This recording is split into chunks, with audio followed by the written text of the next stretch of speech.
Hey guys, welcome back to another video. Today I'm going to be talking about different airsoft style batteries um, and some of the ones I use and a current batch that I'm trying out that I'm actually pretty much loving right now, and in comparing and contrasting them. So let's start it. Okay, so the first thing is the most basic type of battery for airsoft, which is kind of slowly fading out, but it's the safest one to have because you don't risk a lot of stuff with the other types. It's the NIM batteries. This is a stick I used to use in my AK. My AK. I had to use this because the AK it mounts on top above the bolt system instead of in the stock. But these are your standard ones. They come in different voltages. This is at 8.4. There's also a 9.6. 9.6 is a lot more common nowadays.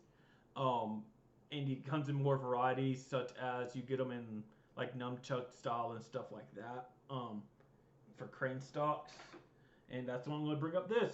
These, if you do not know, if you haven't had a QRS, VFC QRS stock, these are the little side panels for it to make it a crane stock, which you can remove with ease to just make it a standard slim stock.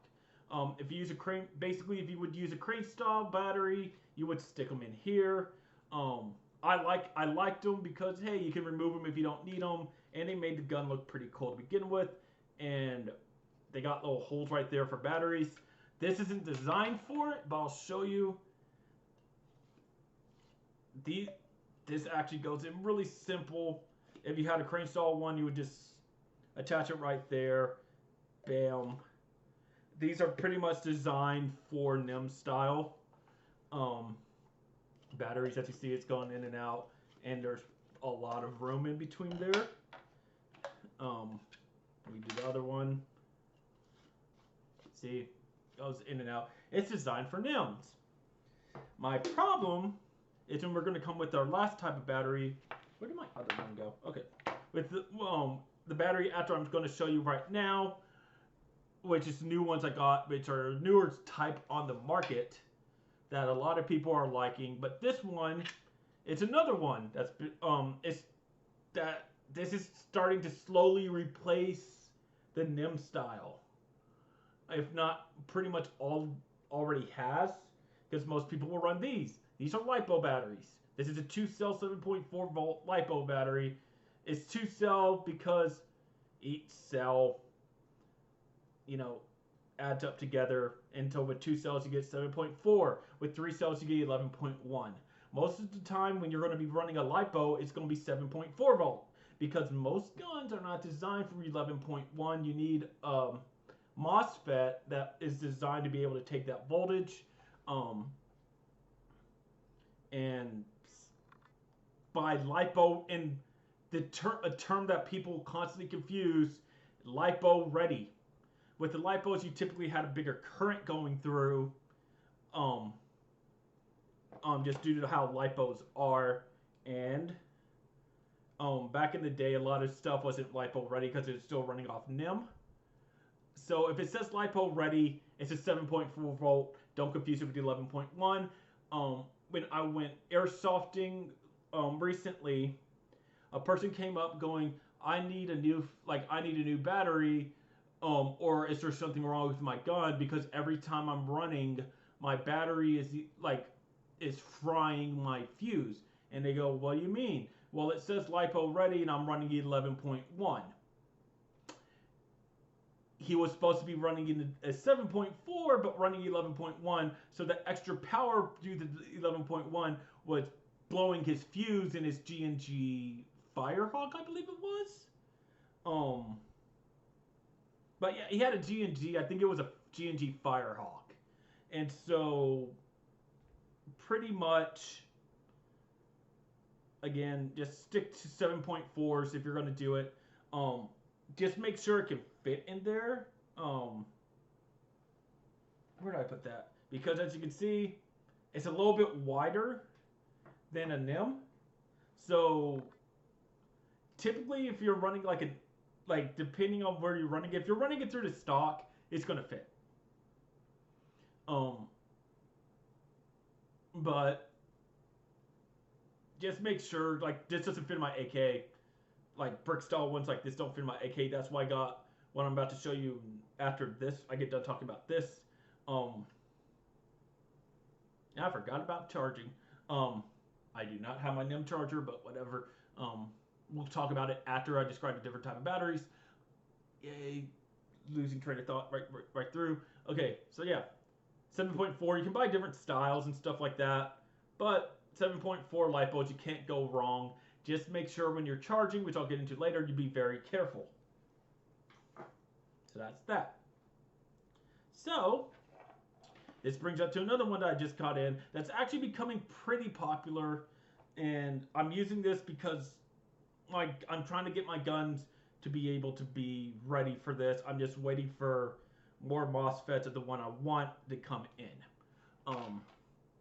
This is a Titan Power lithium ion battery. Titan Power is actually a really good one.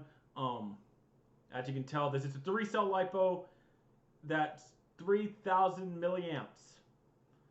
That's one of the amazing things about the Titan Power stuff is it can hold a lot more than what you can get out of these. And one of the and they don't puff, and they don't have battery memory. So you can run these down to 0%, and it will still work, and you won't have to worry about it, unlike a lipo. There's different styles. This one I got for my AK because it's a stick style. They also have one that's a like nunchuck style, which is like this but shorter, but has a different cell coming off of it. That's also a 3,000.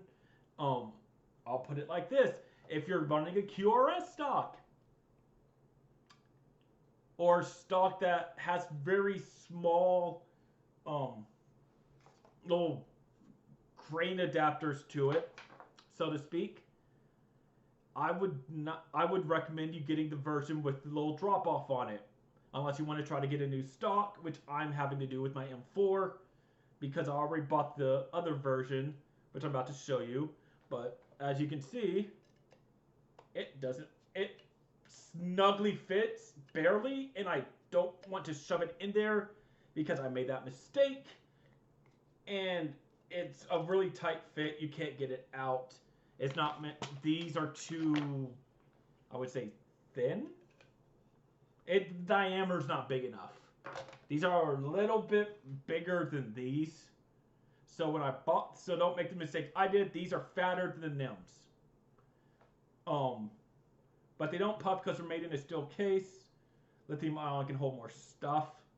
So if you're really, so I'm starting to see a lot of people going to these over regular lipos as they're going. These are a little bit more expensive, but completely worth it. Also, the battery connections, as you can see, these are Dean's battery connections. Dean's is starting to become the standard with a lot of airsoft companies compared to the small Tamiya. So just make sure when you buy your batteries, make sure it's a small Tamiya or Dean's, or if you're getting a MOSFET put in, like what I did for my AK, it switched over from Tamiya to Dean's because the MOSFET does Dean's. And it allows the 11.1s, but they do make these in 7.4 volts.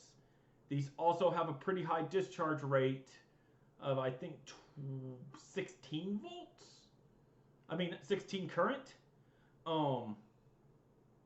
But you won't see a difference because current isn't completely all the stuff. It also has to do with capacity. I think they're saying this does like, if you bring the capacity down to like standard lipos and stuff, it's like 3 times. Let me see, what is it? I think they're saying it's like equivalent of 46 current or something. But current doesn't mean all. It's just these have a high capacity, so you don't have to buy a lot of stuff, and these can last a very long time. Which brings me to the one that I'm having problems with. As you can see, there's a little ring there because first thing I did was go herb, it can fit, stick it in, like a dumbass, and it took 2 people to get it out. But yeah, this is their crane style version, which I was thinking, hey, because this is a crane thing, it must accept it. Make sure that it will accept it when you get it, unless you have to be like me and find a new crane stock. These have a lot of capacity. This is a, let me see.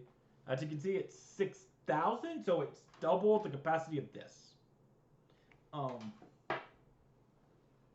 The 7.4s don't have the third battery. It's only 2 of these.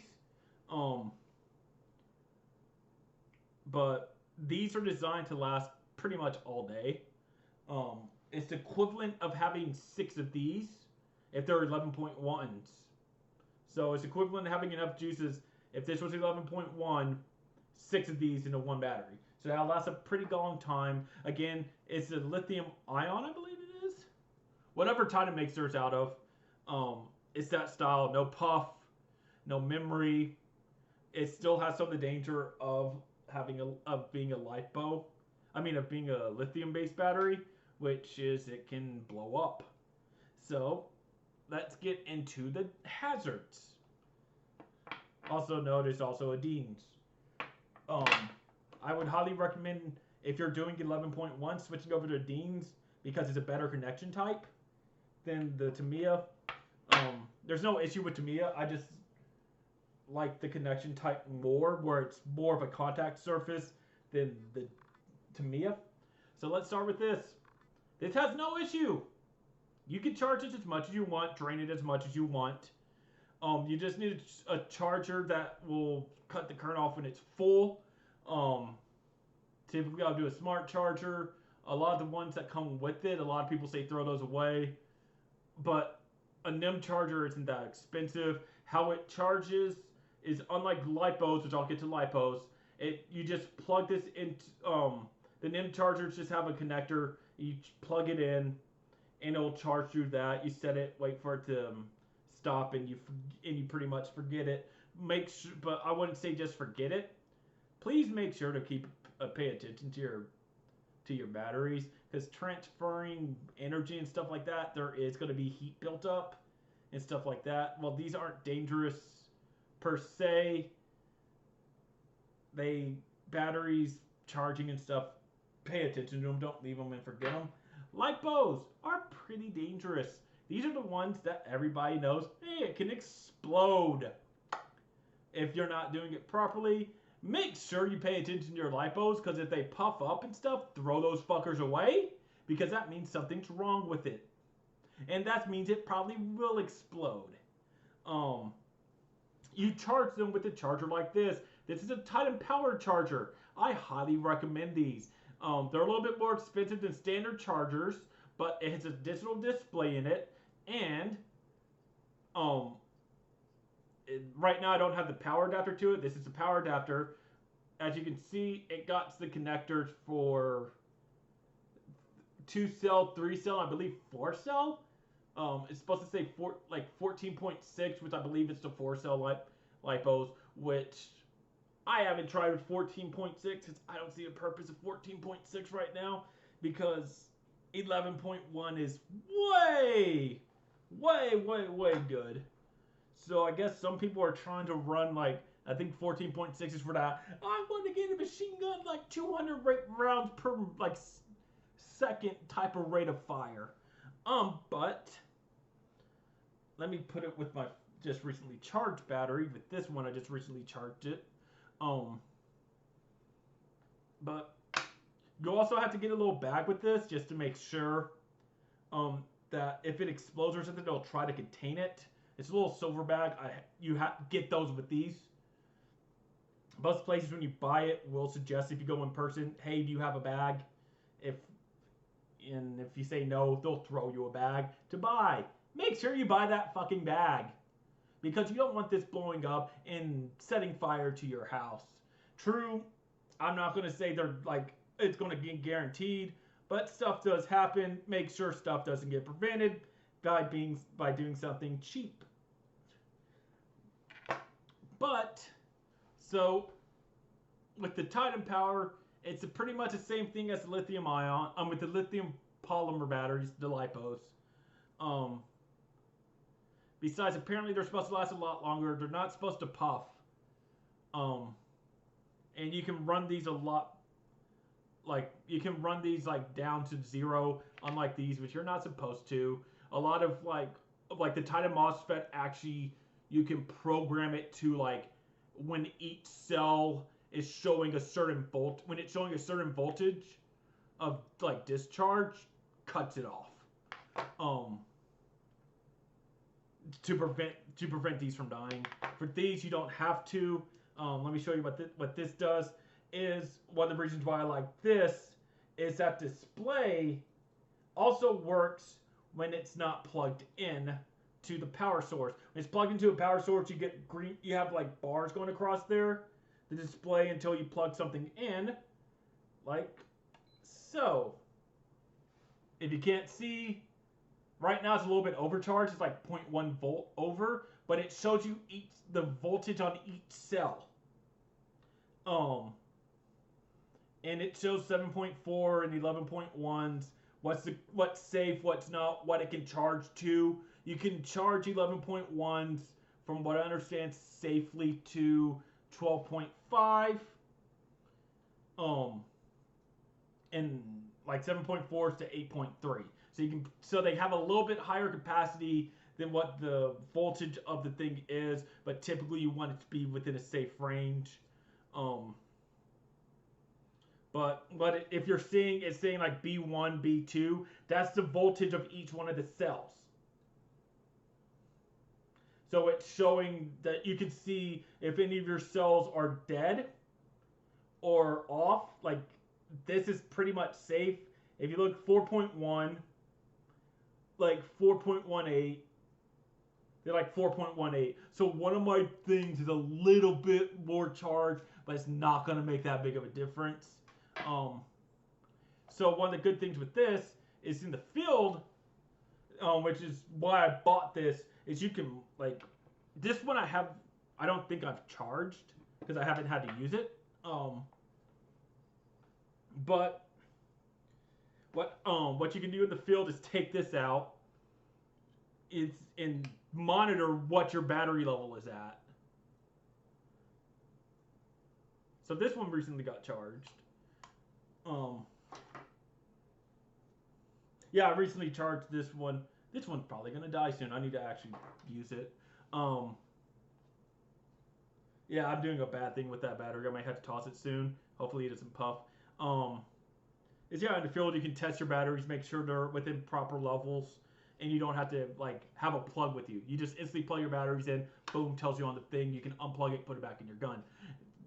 It's a lifesaver for a lot of stuff, especially if you're using regular lipos. That's why I suggest it. But it also counts as a charger. That's why there's a little port on it. It's a little bit more expensive, but worth it. But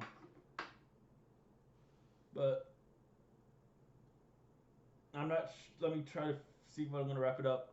Okay, yeah. If you're doing different batteries, NIM is your basic one. If you're like not wanting to worry about anything, get a NIM.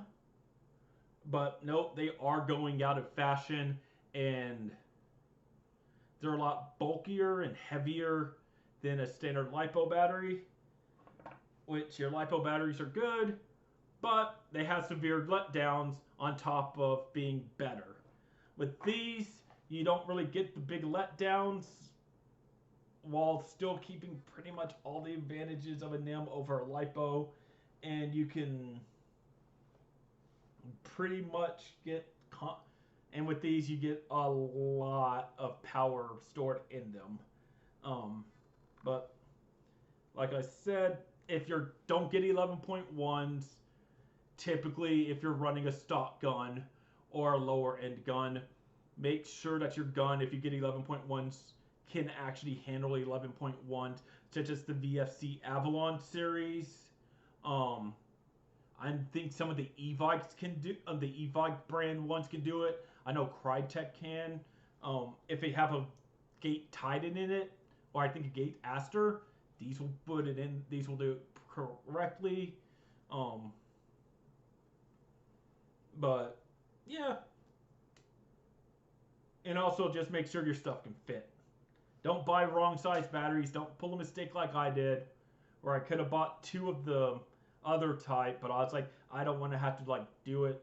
I don't want to have to like take out a battery in between, and this is pretty much the equivalent of the price was pretty much the equivalent of two of those. So I got this instead, double the reserve power. But I will see you guys next time. Make sure to have fun whenever you're playing, no matter what sport you're having, because but what you're playing, because when it comes down to the end of the day, as long as you're having fun, it's worth it. Don't let anybody tell you what. Don't go broke. I'll say that. Don't go broke playing it. But as long as you're having fun, it's going to be worth it. Don't let people tell you otherwise. So, like always, like the video if you want to. Leave a comment in the comment section, and don't forget to subscribe. I'll see you next time.